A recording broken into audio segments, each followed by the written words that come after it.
to another video, and today it is the 10th of March. I want to apologize for not uploading for the past week or so. I've been very busy, but luckily I'm back now, and luckily there hasn't been that much action since the last time I uploaded, so we haven't really missed out on anything if you're just watching my videos. So I will just try to make a quick summary of what has happened, and then we'll just go into the future and just try to stay up to date with the news. I'm gonna try to upload daily for the next few days because I'm gonna have some free time. So let's actually begin with the Donetsk sector, which is one that I have ignored. Not as much as some others, but I haven't really talked about it that much because really the situation in Bakhmut has overshadowed basically any other part of the front line. So if we actually scroll into the south, we actually begin with the situation around the town of Novomikhailivka. So it's now been confirmed that the Russians have been able to regain some of their lost positions around several tree lines and bush lines and trenches that are adjacent to the town of Pobieda. And it basically runs around this road that leads from Marinka to Novomikhailivka. So this is the road that I'm referring to.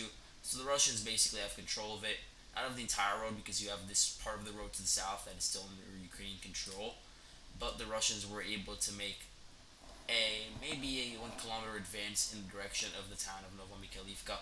Not like they're going to take it anytime soon, but they are shaping the battlefield in order to make that happen in the future. Again, it's very incremental, slow gains, and at this point, it's not really with a certain aim. It's just a gradual advance, and then later on we may see some sort of larger push, especially after Bakhmut is over in this area. But again, it's just positional fighting. These positions they go back and forth sporadically, and in this case, the Russians were able to retake some land, and they also tried attacking in the direction of Pobieda directly, but Ukraine actually has a lot of anti-tank mines set up along the paths that lead to the town of Pobieda. So although it is a very small town and it is relatively isolated, the Ukrainians have been able to hold on due to the fact that it is so heavily mined, which has prevented any sort of mechanized assault on the hamlet. And then in Marinka, again, very minor gains by the Russians. There was actually some gains, I believe, in the northern part of the town. I might have to change the maps to indicate that they now control the Department of Motor Vehicles and this school number 2. But again, it's positional fighting. If we go up to the situation around Donetsk city, this is a bit more interesting. So now we have confirmation that the Russians, in conjunction with some of the DPR units, have been able to expand their buffer or buffer of control to the north of Vodiana and Opitny in the direction of the town of Sherjeverne. I have no idea how to pronounce that. But anyway, what I'm referring to is the fact that originally the Russians had control of Opitny, and then using that position, they were able to flank the Ukrainian garrison in Vodiane and take it over. Now they basically have full control over the town, and they're pushing into Natelove and Performaiske, something that I've talked about really ad nauseum. And we haven't really seen many gains since the last time I talked about it, but now we're just receiving reports from both sides that there has been heightened fighting in that direction. The Russians are trying to push them out, although I can't really report about specific gains because there haven't been any just yet. Where there have been gains, as I was alluded to before, is to the north of Opini and Vodiane. You see this new polygon that I added that is a bit more transparent. This polygon has just been taken by the Russians. Perhaps it was from some DPR unit that's now being integrated into the Russian army. All the DPR units are part of the 1st Army Corps. So you have like the Somali Battalion, the Sparta Battalion, you have 1st Alliance Brigade, you have also 74th Reconnaissance Battalion, 100th Separate Motorized Regiment. All of these units located around Donetsk City, part of the 1st Army Corps. They've been pushing, they've been doing they've been bearing the brunt of the casualties in this certain area because they're the ones that conduct the infantry assaults, and then the Russians are usually the ones that provide the artillery cover. So now they were able to advance in the direction of this town. This town, it is along the road to the town of Orlivka, which is why the Russians are assaulting it in the first place. The entire goal is to take Orlivka in order to flank Avdiivka from the south and take over the towns that connect it to some of the key supply lines. Because there's really no way to assault the town of Avdiivka head on, especially given Russia's current capabilities around the town. It's just not feasible to assault it head on. They tried doing that around the Butovka mine shaft a few weeks ago, and their assaults failed. They had to retreat, and so the Russians are just trying to incrementally advance on the flanks, and now they're also trying to shell the town to such a great volume, and actually also utilizing their air superiority in this sector in order to destroy Ukrainian military installations. And they're just trying to bombard it to such an extent that it will be easier to take over the flanks and develop a cauldron like we saw in Bakhmut.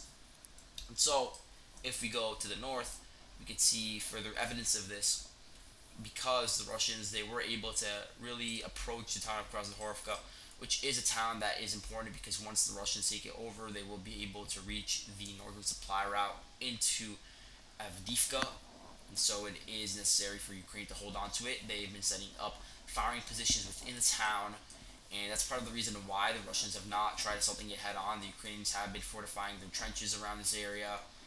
They have a lot of different fortified positions around the ponds and the forested areas, tree belts. And the front line has been relatively static for basically the course of a year in this area, so the Ukrainians have had a lot of time to beef up their defenses in this area. They have some armored personnel carriers that were just sent in, some reinforcements to hold the line over here. So yeah, you're not seeing the Russians assault it head on. They did take control over a hill just to the east of Krasnohorovka, around here. That's really the full extent of their advances. Where they actually focused their main thrust was in the direction of this town here, Vesele.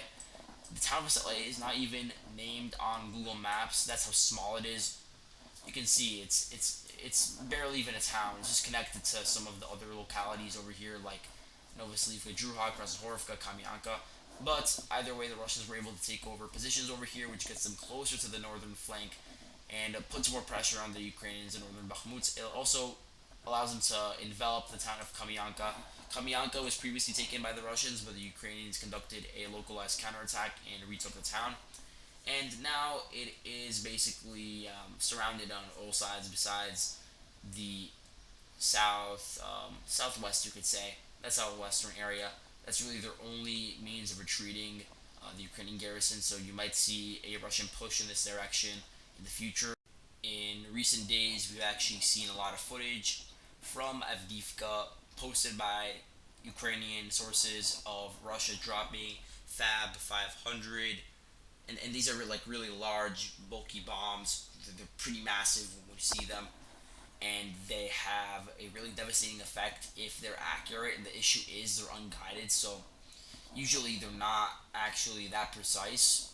But the general idea when the Soviets developed it like 60 years ago was that it would be used against large concentrations in like a pretty wide area. And so perhaps that can work in a place like Avdiivka where it is highly concentrated and there is a pretty big landmass that could be fired upon. Like you see this entire coal mine over here. This one, in theory, would be Ukrainian military positions over here. So even if it doesn't exactly hit a specific installation, the entire area is generally used by the military. So maybe in that case, it could have some sort of benefit for the Russians, especially because they want to save up on some of their better ammunition, some of their better missiles. So using the Fab 500s, I think the ones that they're using here are M62s, though that might be a good idea. But we did also see videos of duds that didn't actually explode; they just landed next to houses. And we did also see videos of Fab 500s that were just launched by the Russians and they dropped in open fields. They made these huge craters, but nothing really got destroyed. So that's just a waste of resources. But all in all, it is noteworthy to see how the Russians have been able to increase the pressure on Avdiivka, and it is a look into the future. Perhaps after the Russians take over Bakhmut, maybe this could be one of their next focuses, but we'll have to see about that. If we go to Bakhmut itself, which is what I really want to focus on, we really haven't seen that many changes. Neither side has confirmed any gains by the Russians in the southern flank around Ivanivske. The most that I can report on is that there was an incident near the T0504 road. You have this roundabout over here, and in the middle, you have this monument. It has a MiG 17 in it, actually, and it was destroyed. The Ukrainians are accusing the Russians of shelling it, and the Russians are accusing the Ukrainians of just blowing it up so it can be used for PR purposes. Honestly, it really doesn't matter. But it does imply that the MiG 17 is in the gray zone, which does mean that Ukraine can't really use this supply route to reach the center of Bakhmut. Because look, in theory, they have control physically over this road over here. But if the entire area on the monument is now basically a gray zone, they can't really do this and then go into Bakhmut. Maybe they can go from the north east, but again, it would be pretty risky.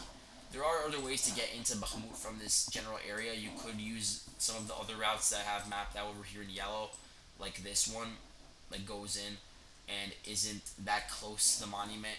And maybe there's some new paved, or not paved, but new path that was set up by the Ukrainians haphazardly in the past few months or weeks that isn't on Google Maps that could be used in between here like this. I don't know, but it's safe to say that Ukrainians are not sending in their equipment and personnel through this route over here anymore. Now, let's go on to the situation in southern Bakhmut. The Russians, they were able to expand their control further and were able to take over a lot of new residential blocks. They are getting very close to the central district, city center, where you have some of the important government buildings and other large structures. And you can see, while a lot of the fighting has been going on to the north and the east, the Russians have been steadily pushing on from the south, trying to isolate and envelop the Ukrainian formations in the city center. At the same time, we have the Wagner group in small groups crossing the Bakhmutovka River, trying to take up firing positions adjacent to the riverbank in order to then allow a larger garrison to cross over the river without as much resistance. Now, this hasn't been successful yet, but there are reports that there have been small squads, maybe 6 to 10 people crossing over the river and just taking up positions around the river in some of the buildings close to it. Not deeper inside. There are some rumors that the Russians were able to take over some buildings in the city center. That's not true. There is just a bit of a back and forth, and for now, you could say that a lot of the area adjacent to the river is a gray zone. So we'll have to wait and see about what's going on over there. And this happens, of course, after the infamous incident with the Wagner Group and the leader Prigozhin taking a photo in front of the T-34 monument in eastern Bakhmut, which is also pretty close to the river. So yeah, let's go up to the situation in northern Bakhmut, where the Russians were able to take over this waste treatment facility, which was sort of wedged in between the Stupki district to the north and the Azom district to the south. So now the Russians have a pretty good firing position that is just to the north of the Azom district that they can use to then infiltrate into the district. They also took full control over the Ilinovka district, which is a relatively small district. Over here, again, another means by which they can enter the Azom district, which is, as I've stressed numerous times, one of the most fortified parts of Bakhmut and one of the most difficult to attack head on. There's also a small field in between the Ilinovka district and Azom that the Russians will have to cross, where it would be difficult to cross over if Ukraine does have firing positions in the multi-story buildings and in the windows. But it is, of course, manageable given the fact that the Russians are assaulting from from several axes actually in the direction of the district. Now, the most interesting part of the front is Khromove, because a lot of people would have expected Khromove to fall by now.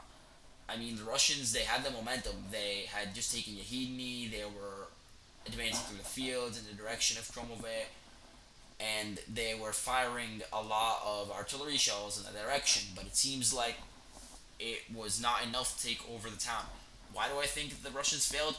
Well, first of all, the Russians, they have really been pushing forward a lot in the past month or so, and so maybe they have depleted some of the resources. They have gotten a bit exhausted from the advances, and they might have taken some time to recuperate over the past few days, and then they had to just halt their offensive towards Khromove.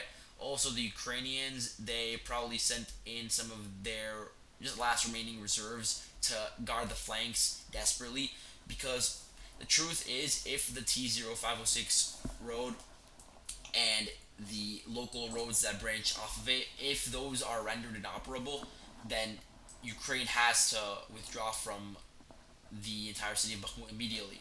And even that would just be incredibly difficult. So it would be a massive disaster, a massive blunder for the Ukrainians if they had this huge contingent of forces in Bakhmut that was just completely isolated because they lost this road, which is why there's so many reinforcements being sent in this direction. So it is possible that Ukraine was willing to sacrifice a lot of men in holding this road, given its wider value in the battle.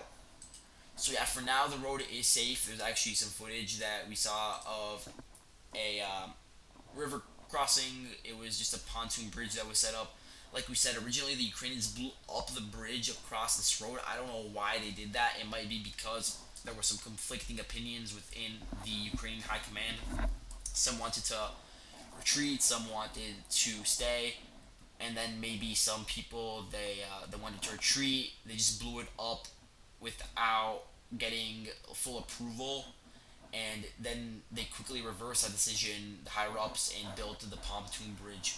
So what it seems like is going on right now is that the Russians, or sorry, the Ukrainians, are not using the actual T0506 route, the one that goes like this, sort of in a semicircle. They're using a local path that's actually still visible on Google Maps. That goes like this. I have it mapped out on my map. You can see it sort of goes in a straight line towards Khromove itself, and then from there into Bakhmut. The reason why this is important is because the Ukrainians can't really send in large convoys so close to the Russian line of contact along this area, because even Russian small arms fire could probably fire on them from that distance. So it is a bit more safe to use this route that I'm pointing out right now. But in terms of the front line, Ukraine has been holding on. They've also repelled assaults in the direction of Bohdonivka. The Wagner group was able to storm these positions over here. It's just a few houses, but then they tried using this as a sort of like a launching step to attack Bohdonivka.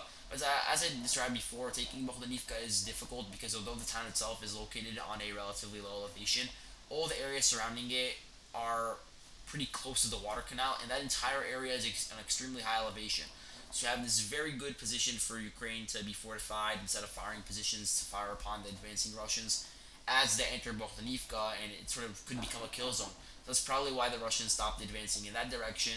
But it does seem like they were able to take over Dubovo Vasilivka. This is something that I said a while ago, but only now it's being confirmed by the Wagner group itself. But we'll have to see if they can capitalize on those gains and advance along the same valley towards the town of Orikovo Vasilivka. Over here in Zalizhnyansk, the Russians were able to make incremental gains approaching the town. The town is very small. You can expect it to fall easily if the Russians make a serious push in that direction. They were able to take over a road junction south of Zalizhnyansk that allows the Russians to attack it from the south now. And they're also approaching from the east head on. So yeah, it's not looking good for the Ukrainian forces in Zalizhnyansk, so they might have to withdraw in the future if the same amount of pressure is applied. So yeah, that is just a rundown of the situation since I last recorded a video. Thank you guys for watching, and I'll see you guys later. Bye.